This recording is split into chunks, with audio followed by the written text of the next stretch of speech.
पूरे देश में इस समय राजनीतिक रैलियों का शोर मचा हुआ है। रैलियों के लिए चुनाव आयोग के कार्यालय में राजनीतिक दलों के आवेदनों की बाढ़ सी आ गई है और अधिकांश आवेदनों को चुनाव आयोग की तरफ से मंजूरी भी दी जा रही है। कुछ ही आवेदन रिजेक्ट किए जा रहे हैं और जिस आवेदन को रिजेक्ट किया जा रहा है उसका कारण भी बताया जा रहा है। लेकिन हरियाणा में आम आदमी पार्टी की चुनावी रैली के आवेदन को खारिज करते हुए निर्वाचन कार्यालय ने जिस भाषा का इस्तेमाल किया उससे हंगामा मच गया है। आयोग ही सवालों में फंस गए हैं। तो क्या है पूरा मामला, इसी पर आज हम करेंगे विस्तार से चर्चा। नमस्कार, मैं हूं आपके साथ मानसी। तो बात करते हैं सवालों में आए चुनाव आयोग की। चुनाव आयोग पर सवाल तो पहले से ही उठ रहे हैं। विपक्ष का दावा है कि इस बार के चुनाव में लेवल का फील्ड नहीं है, बीजेपी सत्ता में है और उसे कई तरह की सहूलियतें दी जा रही हैं, जबकि विपक्ष के नेताओं के लिए कदम कदम पर मुश्किलें खड़ी की जा रही हैं। केंद्रीय जांच एजेंसियां तो पहले से ही विपक्ष दलों के नेताओं के हाथ धोकर पीछे पड़ी हुई हैं और अब चुनाव आयोग भी विपक्ष के नेता को टारगेट करते हुए ज्यादा नजर आ रहे हैं। एक तरफ पीएम मोदी के खिलाफ विपक्षी दलों की तरफ से 1 दर्जन से ज्यादा शिकायतें चुनाव आचार संहिता से जुड़ी की गई, लेकिन चुनाव आयोग की तरफ से पीएम के खिलाफ मिली किसी भी शिकायत पर कोई नोटिस अभी तक जारी नहीं किया गया। लेकिन दूसरी तरफ आम आदमी पार्टी के नेता और दिल्ली सरकार में मंत्री आतिशी के मीडिया को दिए गए बयान पर तुरंत एक्शन हो जाता है। आयोग ने नोटिस जारी कर दिया। वैसे चुनाव आयोग का नोटिस आतिशी को बाद में मिला, लेकिन मीडिया के लिए यह पहले ही लीक कर दिया गया। नोटिस लीक कैसे हुआ, आयोग ने इसकी जांच करना भी सही नहीं समझा। आतिशी ही नहीं, विपक्ष के और भी नेताओं को नोटिस भेजे जा रहे हैं या फिर तैयार किए जा रहे हैं। लेकिन इन सब के बीच हरियाणा में कुरुक्षेत्र सीट से आप और कांग्रेस गठबंधन की तरफ से चुनाव लड़ रहे आप राज्यसभा सांसद डॉक्टर सुशील कुमार गुप्ता के साथ निर्वाचन आयोग ने जो किया उससे पूरा देश हैरान रह गया है। उन्होंने मांगी तो चुनाव कार्यक्रम की इजाजत थी, लेकिन बदले में उनके खिलाफ भद्दी टिप्पणी की गई। आप उम्मीदवार डॉक्टर सुशील कुमार गुप्ता को कुरुक्षेत्र संसदीय क्षेत्र में आने वाले कैथल में 2 चुनावी रैलियां करनी थी। 25 मई को यहां वोटिंग होनी है। चुनाव आचार संहिता के दौरान किसी भी रैली या सभा के आयोजन के लिए पहले जिला प्रशासन से इसकी ऑनलाइन अनुमति लेनी जरूरी होती है। इसके लिए चुनाव आयोग ने एनकोर वेबसाइट भी लॉन्च की है, जिसके माध्यम से ये पूरी प्रक्रिया चलेगी। आप उम्मीदवार डॉक्टर गुप्ता की तरफ से शुभम राणा ने बैठकों के लिए और लाउडस्पीकर के इस्तेमाल के लिए अनुमति मांगी थी। एनकोर पोर्टल पर आवेदन दिया था। इसमें कैथल के चांदना गेट के अलावा वार्ड संख्या 9 और 10 और C1 में बैठकों और लाउडस्पीकर से सभा की इजाजत देने को कहा गया था। कार्यक्रम रविवार 7 अप्रैल को सुबह 9 बजे से लेकर शाम 6 बजे तक चलना था।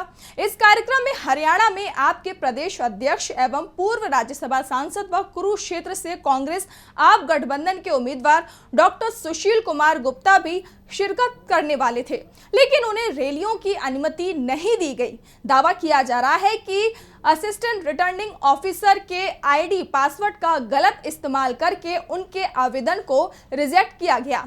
रिजेक्शन के कारण में हरियाणवी शब्द कोनी देने और आपत्तिजनक शब्द लिखे गए। इसके साथ ही रिमार्क के ऑप्शन में रिजेक्शन लेटर की बजाय एडल्ट पॉर्न स्टार मियां खलीफा का फोटो अपलोड कर दिया गया। इसके बाद से पूरे देश में हंगामा मचा हुआ है। आपने चुनाव आयोग को बीजेपी का हिस्सा बता दिया।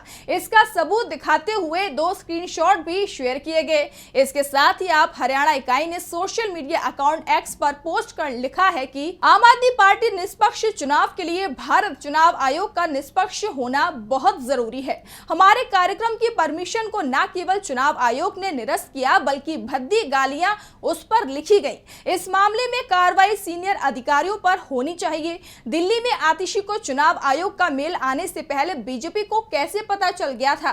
सवाल है कि क्या चुनाव आयोग के कार्यालय को भाजपा IT सेल के लोग चला रहे हैं?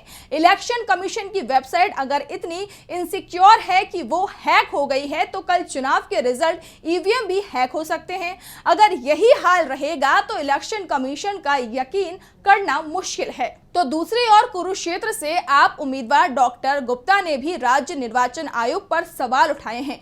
रैली की इजाजत नहीं मिलने को लेकर उन्होंने कहा कि तो मांगी परमिशन तो मिलेंगी भी, परंतु ये जो अभद्र व्यवहार है, गालियां लिख के इनको रिजेक्ट कर देना, कहना भी कोनी दंदे, या माँ की गालियाँ दे के लिखित के अंदर भेजना, ऐसा तो दुनिया के अंदर कहीं भी नहीं होता। जो इलेक्शन कमीशन का ऑफिस है, कार्यालय है, अब वो सीधे सीधे इलेक्शन कमीशन ऑफ इंडिया के अंडर आता है। अब वो अगर ऐसा व्यवहार करता है तो देश की जनता इस चुनाव को निष्पक्ष कैसे माने। जो डॉक्टर गुप्ता ने चुनाव आयोग पर गंभीर सवाल खड़े किए हैं और साफ कर दिया कि आयोग की कार्रवाई निष्पक्ष नहीं दिखाई दे रही है। उन्होंने कहा कि जो मर्जी शिकायत ना करे कि ये तो सिफारिशें तो इधर उधर से आती रहती हैं। मैं तो एक बड़ी स्पष्ट ये कह रहा हूँ जी, ये घटिया से घटिया बात है। इससे घटिया बात इलेक्शन कमीशन का ऑफिस और कर नहीं सकता। जो व्यवहार ये कर रहे हैं, अभी भी कैथल से लेकर कुरुक्षेत्र तक पूरा का पूरा 9 की 9 विधानसभाओं के अंदर भारतीय जनता पार्टी के जो बोर्ड है बहुत लेट तक उतारे गए। आज भी लगा हुआ है, मैं अभी रास्ते में फोटो खींच के लाया हूँ, हमारे तो सारे उतार दिए।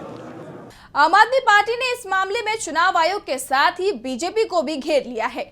बीजेपी और आयोग के बीच में सांठगांठ का दावा किया गया तो दूसरी तरफ हरियाणा राज्य की निर्वाचन आयोग की तरफ से सफाई दी जा रही है। अपने कर्मचारियों की गलती बताई जा रही है। बताया जा रहा है कि पोर्टल का पासवर्ड कार्यालय के ही किसी कर्मचारी ने शेयर किया या फिर उसने ही ये गलत हरकत की है। इस पूरे मामले में एआरओ और एसडीएम ब्रह्म प्रकाश ने एक्शन लेते हुए पोर्टल का काम देख रहे 4 कंप्यूटर ऑपरेटर व 1 जूनियर इंजीनियर को सस्पेंड कर दिया।